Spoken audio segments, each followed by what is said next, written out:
Olá, lindonas, graça e paz. Eu sou Kátia Bruno, do Mulheres Forjadas pela Palavra. Nós estamos no quarto dia da nossa jornada, o desafio de amar. O amor é atencioso. Como são preciosos para mim os teus pensamentos. Como é grande a soma deles. Se eu os contassem, seria mais do que os grãos de areia. Salmo 139, versículos 17 e 18. O amor pensa. Ele não é um sentimento tolo que passeia pelas ondas da emoção e então cai no sono mental. Ele se mantém ocupado em pensamentos, sabendo que os pensamentos amorosos precedem as atitudes amorosas. Quando você se apaixonou, o pensamento veio quase que naturalmente. Você passou horas imaginando como seria a pessoa amada, imaginando o que ela estaria fazendo, ensaiando coisas marcantes para dizer e, depois, curtindo doces memórias do tempo que passaram juntos. Você disse sinceramente: eu não consigo parar de pensar em você. Mas, para a maioria dos casais, as coisas começam a mudar logo depois do casamento. A esposa finalmente tem seu marido. O marido já tem seu troféu. A caça está terminada e a perseguição encerrada. Fagulhas de romance vagarosamente tornam-se em cinzas e a motivação para o pensamento esfria. Você se deixa focar em seu trabalho, seus amigos, seus problemas, seus desejos pessoais, em você. Depois de algum tempo, você involuntariamente começa a ignorar as necessidades do seu cônjuge. Mas o fato de que o casamento acrescentou outra pessoa em seu universo não mudou. Então, se o seu pensamento não amadureceu o bastante para constantemente incluir esta pessoa, você se pega sendo surpreendido ao invés de reflexiva. Hoje é o nosso aniversário? Por que você não me incluiu nesta decisão? Você nunca pensa em ninguém além de você mesmo? Se você não aprender a ser reflexiva, acabará se arrependendo por ter perdido oportunidades de demonstrar amor. A falta de atenção é um inimigo silencioso para um relacionamento amoroso. Sejamos honestas. Os homens lutam mais contra a falta de atenção do que as mulheres. O homem tem a capacidade de focar em apenas uma coisa, como um lazer, e esquecer do resto do mundo. Enquanto isto pode beneficiá-lo naquela área específica, pode também fazê-lo ignorar outras coisas que precisam de sua atenção. A mulher, por outro lado, é mais multiconsciente, capaz de manter-se incrivelmente atenta a vários fatos ao mesmo tempo. Ela tem a capacidade de falar ao telefone, cozinhar, saber em que cômodo da casa as crianças estão e se perguntar por que seu marido não está ajudando. Tudo isso simultaneamente. Além disso, a mulher também pensa no coletivo. Quando ela se envolve em algum trabalho específico, fica a par de todas as pessoas que de alguma forma estão ligadas a ele.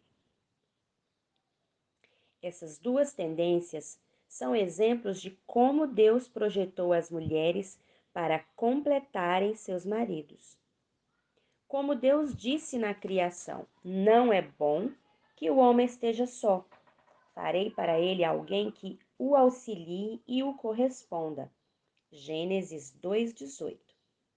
Porém, essas diferenças também criam oportunidades para o desentendimento. Homens, por exemplo, tendem a pensar de forma objetiva e dizer exatamente o que querem dizer. Não é preciso mais nada para compreender a mensagem. Suas palavras são mais literais e não devem ser analisadas além do que foi dito. Mas as mulheres falam e pensam nas entrelinhas. Elas têm a tendência de fazer insinuações. Um homem precisa ouvir também o que está implícito, se quer obter o significado completo do que uma mulher diz. Se um casal não tem essa compreensão um do outro, isso pode resultar em desentendimento sem fim. Ele fica frustrado tentando entender por que ela fala em enigmas, ao invés de falar de uma vez o que quer. Ela fica frustrada tentando entender por que ele é tão desatento e não soma 2 mais 2 para compreender o que ela diz. Uma mulher deseja profundamente que seu marido seja atencioso e reflexivo. Essa é uma das chaves que a ajuda a sentir-se amada. Quando ela fala, o homem sábio ouve como um detetive para descobrir as necessidades e desejos implícitos em suas palavras.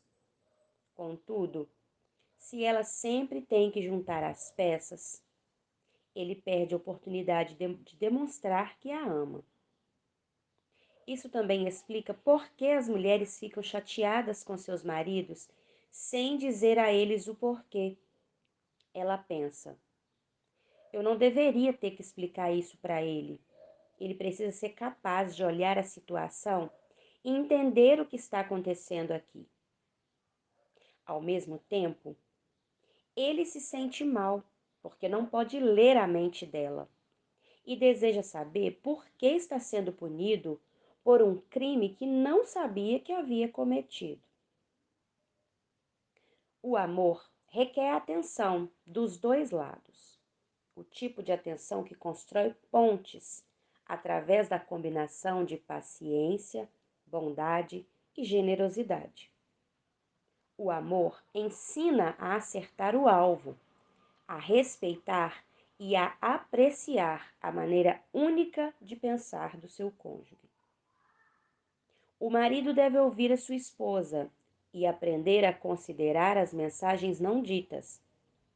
A esposa deve aprender a se comunicar com atenção e não dizer uma coisa significando outra.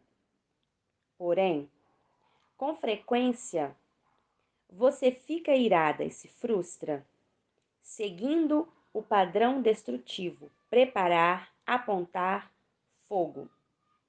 Você fala de forma dura e só depois pensa se deveria ter dito o que disse. Mas a natureza do amor lhe ensina a usar a mente antes de usar os lábios. O amor pensa antes de falar. Ele filtra as palavras com a peneira da verdade e da bondade.